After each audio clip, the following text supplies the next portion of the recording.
Una sa tanan, maayong gabi kaniniyong tanan. I will divide my homily into two. The first part is a catechism. The second part is reflection. Kay dili gyud ko makatulog karong gabi isip pare kung dili ko makahatag ninyo og catechism about the body and blood of Christ, because I am sure 100% that many of you still do not understand why this. By the way, this is not consecrated. This is not consecrated. This is bread nga ginagamit. This is not consecrated. I am sure many of us still understand why this is the body of Christ. Now we cannot see literally flesh and blood. Padre, nganong lawas man na ni Kristo? Tanawa ra gud padre, lawas na ni Kristo. Kaniyo? Lawas ni Kristo, ngano man ni padre nga pagkalawat nato, mora man atong makaon, pan, tabang, puti, smooth. Di man ni barbecue. Di man ni unod, literal meat, human meat and blood. So I am sure many of us still do not understand why. So let us begin with catechism. Okay. In philosophy, naigitawag nga substance and accidents. Dili ng aksidente nga disgrasya ha. Kanang accidents, anything na we can perceive with our five senses. Anything about a thing or a person that we can perceive using our five senses. What are our five senses? Sense of sight, smell, taste, hearing, and touch. So tanan nga magamitan sa five senses, maunay gitawag nga accidents sa usa ka butang or tao. Like this. What are the accidents of this? This is a bread. Using your sense of sight, what do you see? Round, white. If you use your sense of touch, smooth. If you use your sense of taste, tasteless, tabang. Di magamitan sa sense of hearing. So mo na iyang accidents. Like ako, what are my accidents? Upaw, brown, lapad og ilong. Kana mo'y akong accident. Anything nga inyong magamitan sa five senses, bahog ilong, bahog tiil, tanan. Akong tingog, ingon ani, kanang inyong magamitan sa five senses. Maunay accidents. Pero, on the other hand, substance is what makes a thing a thing. Substance is what makes a person, not the accidents. But unfortunately, dili nato makita ang substance sa usa ka butang or usa ka tawo. What is the substance of this? You cannot see. The substance of this is the breadness of the bread. Ang pagkapan sa pan, which you cannot see. Kita, what is our substance? Nga dili nato makita. Our soul, atong kalag, spirito. That is our substance. That makes us who we are and what we are. Kay kani malata man edi kamatay nato. Madugta man atong lawas. So what makes us who we are and what we are is the substance which you and I cannot see. Pareha pud aning papel, pareha pud aning libro. The bookness of the book, The paperness of the paper, ang pagkapapil sa papel which you cannot see. Nakuha na ninyo? Accidents and substance. Now, kini, when does this become the body of Christ? Unya ha, akong hinayon pag-pray unya, kanang solemne kaayo. Unya during the consecration. When the priest extends his hands and says, I forgot the exact words, pero kanang moingon na siya, and make this the body and blood of Christ. That's the moment. That's the moment, the very important moment. Pag ana gid sa pare, aron mahimo kini alang kanamo nga lawas ug dugo ni Kristo. That is the perfect moment. Aron mahimo kini alang kanamo nga lawas ug dugo ni Kristo. Body and blood of Christ. And what do we call that process? Transubstantiation. Transubstantiation. What do we mean by that? Trans means, mga English teachers, yung mga kita, mga estudyante, change, di ba? Trans is a prefix which means change. Substantiation, therefore, change of substance. Now you know.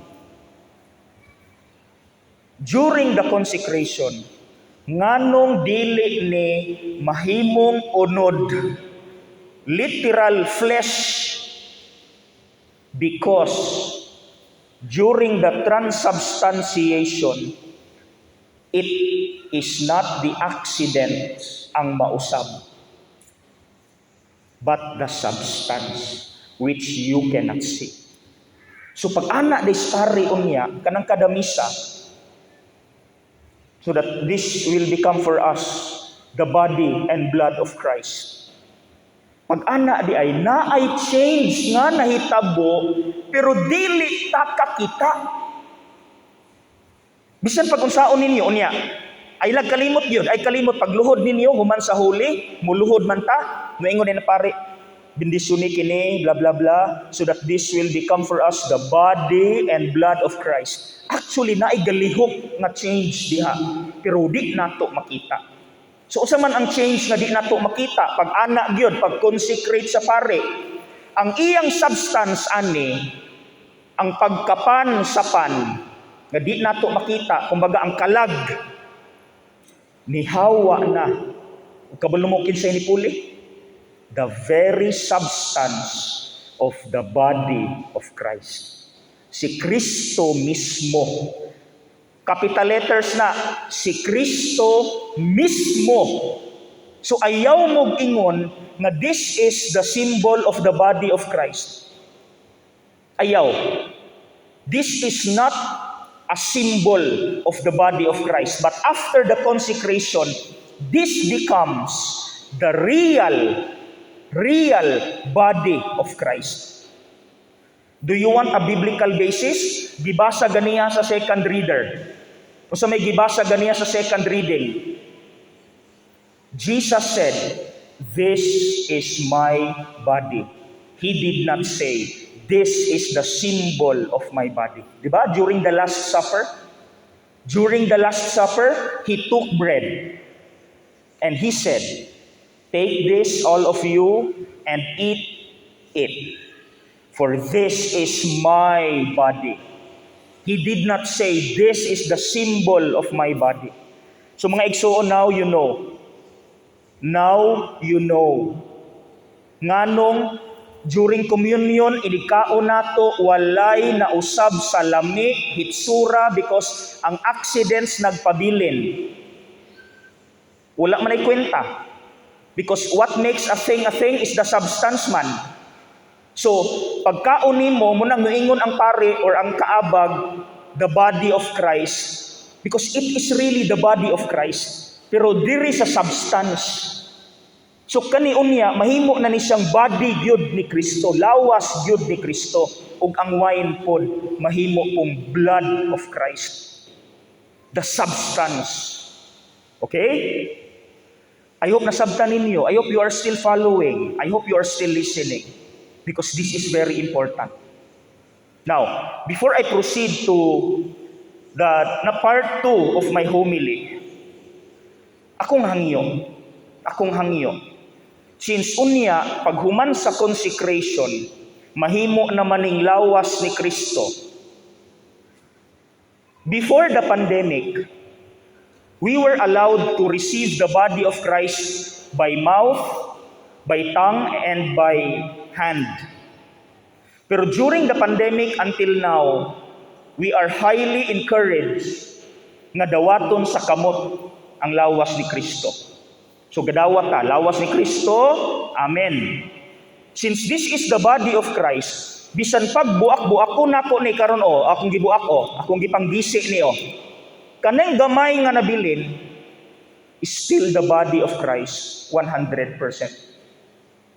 So kanang gamay pag yun, gamay kay murag mumho. Kani. This is still the body of Christ 100%. So unya sa inyong pagkalawat, paghatag sa pari na among ginay mabilin, mga small particles. Please ayaw sa ibutang imong kamot kay basi na ay nabilin diha nga mga small particles, body of Christ kana, tiluka sa.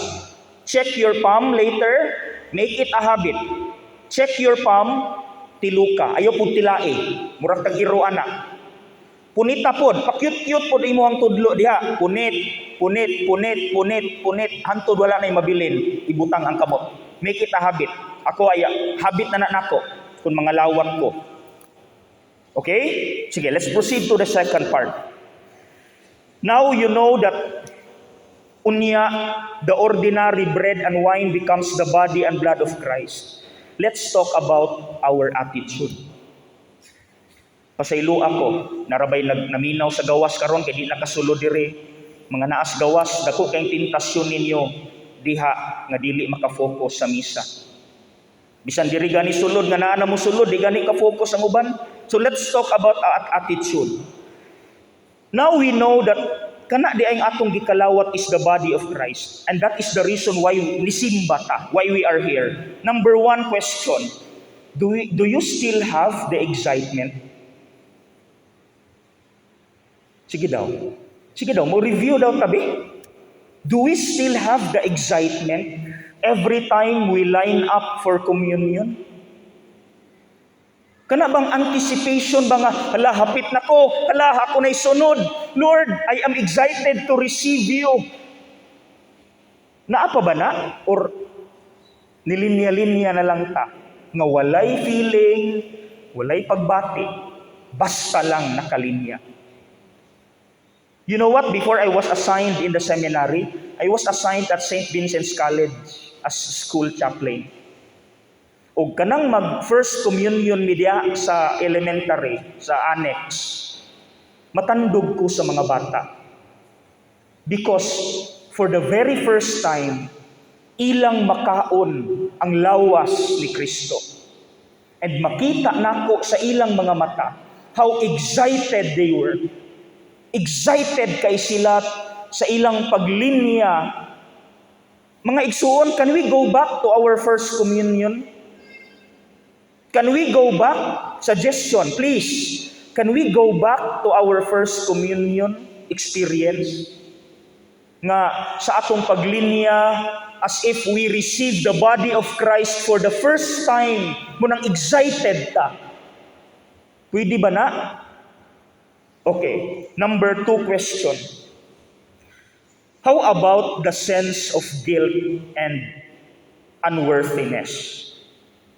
Do we still have that every time we line up for communion?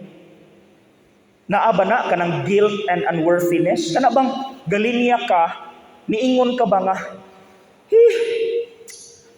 Lord, I am not supposed to receive you because hugaw akong Lord. Bad words mo gawas ani akong Lord. And the whole of my being, Lord, is not worthy to receive you because I am a hard-headed sinner. Lord, I am not worthy to receive you. Di yun unta ko angay mo linya aron mo kalawat nimo because Who are you, Lord? You are God. You are perfect, and I am imperfect. I am a sinner. Di yun takot-takos, Lord. Pero nga nung nilinya ko, because I badly need you, because without you, I am nothing. Because of you, without you, Lord, I cannot persevere in life. Munang bahalag, dili ko worthy. Linya ko, Lord, mukalawat ko, because I badly need you. Ang igsoon, mangutana ko, do we still have that? Do we still have that? Naapabataan na nga kanang guilt and unworthiness or naglinya-linya na lang tadiha sabay sa uso? Sige daw, palihog daw ko ani. Naglinya-linya ra ba tadiha? You know what? Naikanta, kisay mga swito diri, mga batanon. Kanang gakanta sa Lord patawad, naagani na sa probinsyano. Katoliko man na siya. Kanang iyang gikanta, Lord patawad. Naay lyrics diri, akong basahon.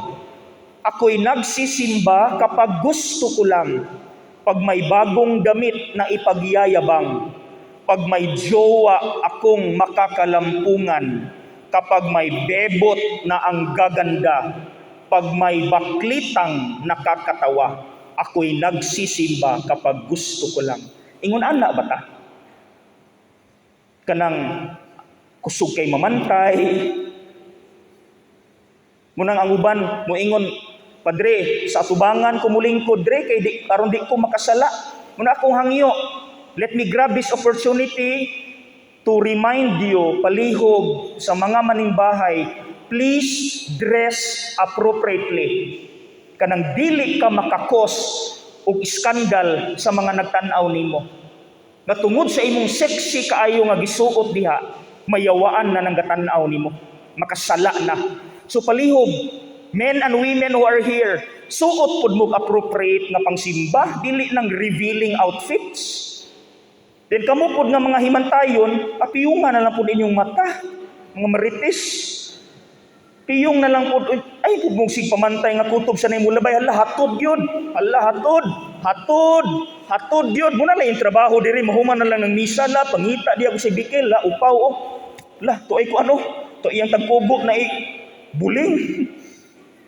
Hitag pamantay. Then ang uban magtabi, mag-text. Munang niingon ko ganiha kanang naas gawas karon nga nagsimba ron, dako kay tentasyon nga di gid mo ka focus sa misa kay magtabi ra man mo dias gawas.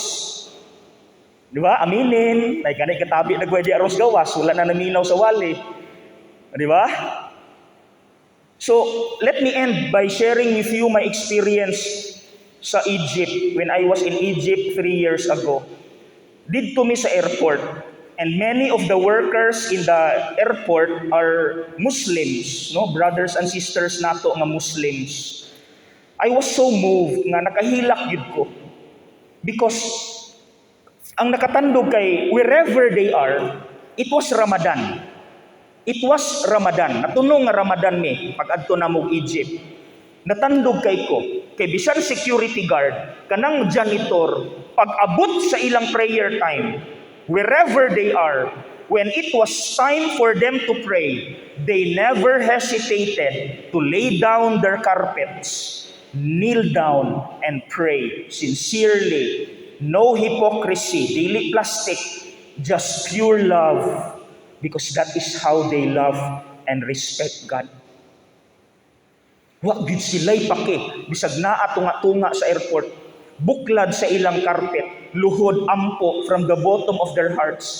Dili pasikat, not to please everyone, because our brothers and sisters nga mga Muslim, when they pray sincerely. They pray sincerely. Walay plastic-plastik na pasikat. Walay binuang, walay text-text, walay tabi, wala tanan. Respeto nila sa Dios kang Allah is 100%. Sana all Catholics ingon ana ta. Please